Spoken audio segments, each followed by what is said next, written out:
Hello everybody. In this video, we will just discuss the next point, that is laws of logic. Okay.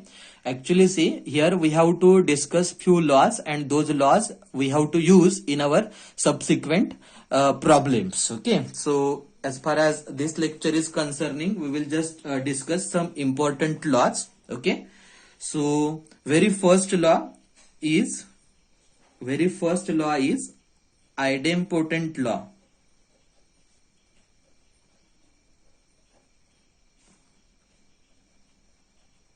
Idempotent law. Okay. Now see here we will just discuss every law and its expression. Okay. So let us discuss expression of idempotent law. So this is expression of idempotent law. P or P. See here I am using this new symbol. Okay. This is not equal to 3 times. I have used this particular row. Okay. So P or P is equal to P. Okay. Now what is meaning of this particular statement is, see this particular symbol is used to represent logical equivalence. Okay. Now logical equivalence means what? Whatever operand that you keep on left side of this particular symbol and whatever operand that you keep on right side of this particular symbol, if the truth value of both operands are same, then we can say that these two statements are logically equivalent statement. Okay. Now what is meaning of this particular part is, see here what I am saying now, P or P is logically equivalent to P. Now its meaning is what? See what is the left side operand here given, that is P or P, and right side only P is given. Okay. Now let us try to design truth table for this expression. Okay.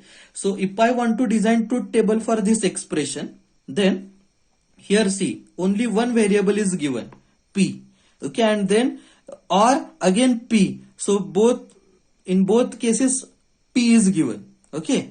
So if I take value of P as T, then this P is what? This is T only. Okay. And if I take P or P, this will become what? In case of OR, when both inputs are false, at that time result is false, otherwise this is true.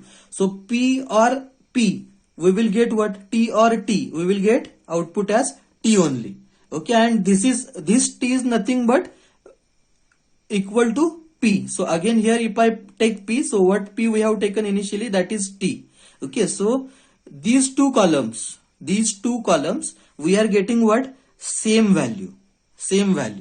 So what we can say that P or P is logically equivalent to P. Getting my point? Okay. So what I just want to convey is, what is logical equivalence? Whatever operand that you are taking to left side and the operand that you are taking on right side, if you design truth table for both,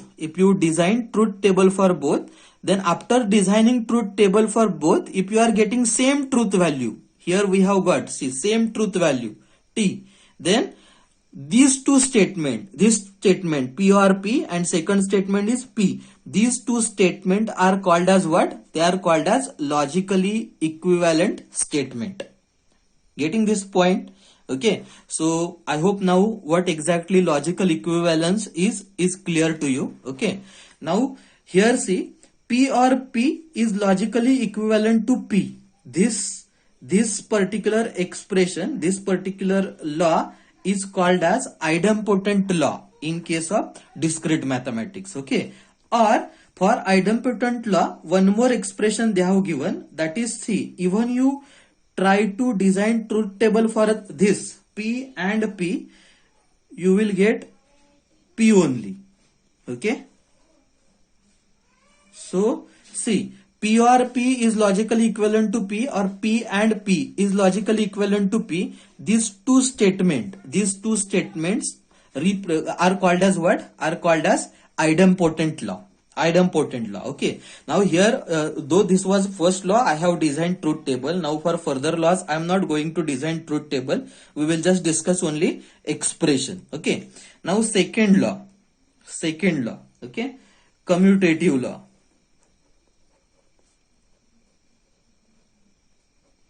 Commutative law. Okay. So what is the expression given for commutative law? See, P or Q will be always logically equivalent to Q or P. You can design truth table for this both side, and you may verify. Okay, you will get same truth value for both sides. So this is called as commutative law. Or for commutative law, one more expression is given, that is P and Q is also logically equivalent to Q and P. So this is called as commutative law. Okay. Then third one is associative law. See, these laws are very important because in our further problems we will make use of these laws. Okay. So associative law. So what is the statement given for associative law? See, in bracket P or Q or R. See here, for first two variable I have given bracket. Okay, is equal to instead of equal to we will use term logically equivalent. Okay, this particular expression is logically equivalent to P or in bracket Q or R. Just I am changing position of brackets. Okay, so if you want to verify, as I said earlier, you try to design truth table for both sides and verify whether you are getting same values for both sides or not. Okay, or one more expression is given for associative law, that is P and Q in bracket P and Q bracket complete and R is logically equivalent to P and just R is replaced by and. Okay, Q and R. Okay, this is associative law. Now next one is identity law. Identity law. Okay, so identity law, here the statement given for identity law is this one, P and T is always logically equivalent to P. Here truth value given. Okay, truth value given. Okay, so P, if you take any P and if you take and with truth value true, then you will get output as P only. So this is a statement for identity law. Okay. Then next one is a distributive law.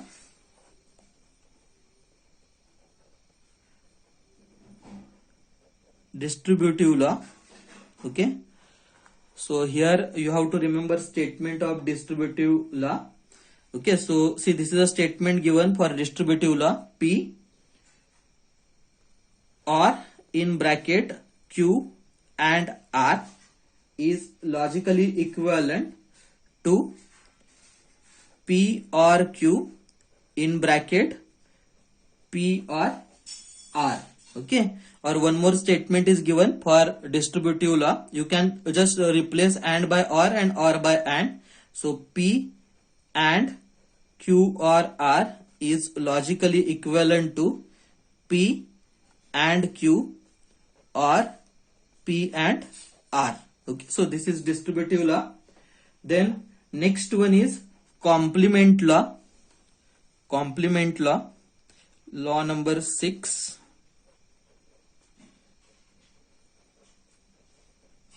Complement law. Okay, so the statement given for complement law is P or negation P will be always T. Okay, tautology we can say. Okay, and one more statement given for complement law, that is, see here, P and negation P is always logically equivalent to false. Okay, so what we can say here is P or negation P will be always tautology and P and negation P will be always contradiction because F is given. Okay. Then next one, that is double complement.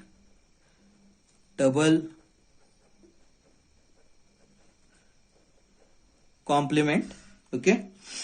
So double complement expression is negation of P will be always logically equivalent to P. Okay. I hope you are getting this particular point. Okay.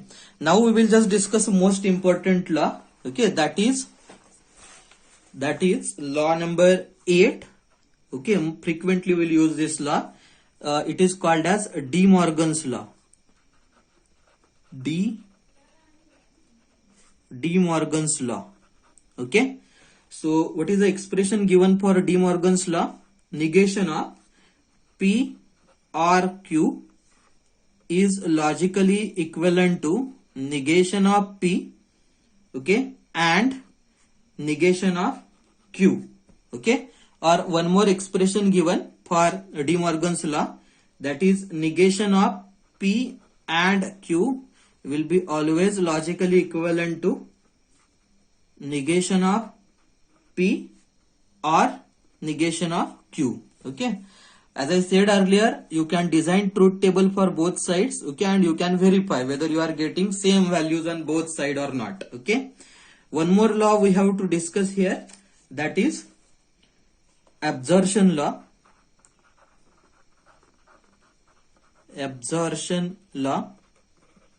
Okay.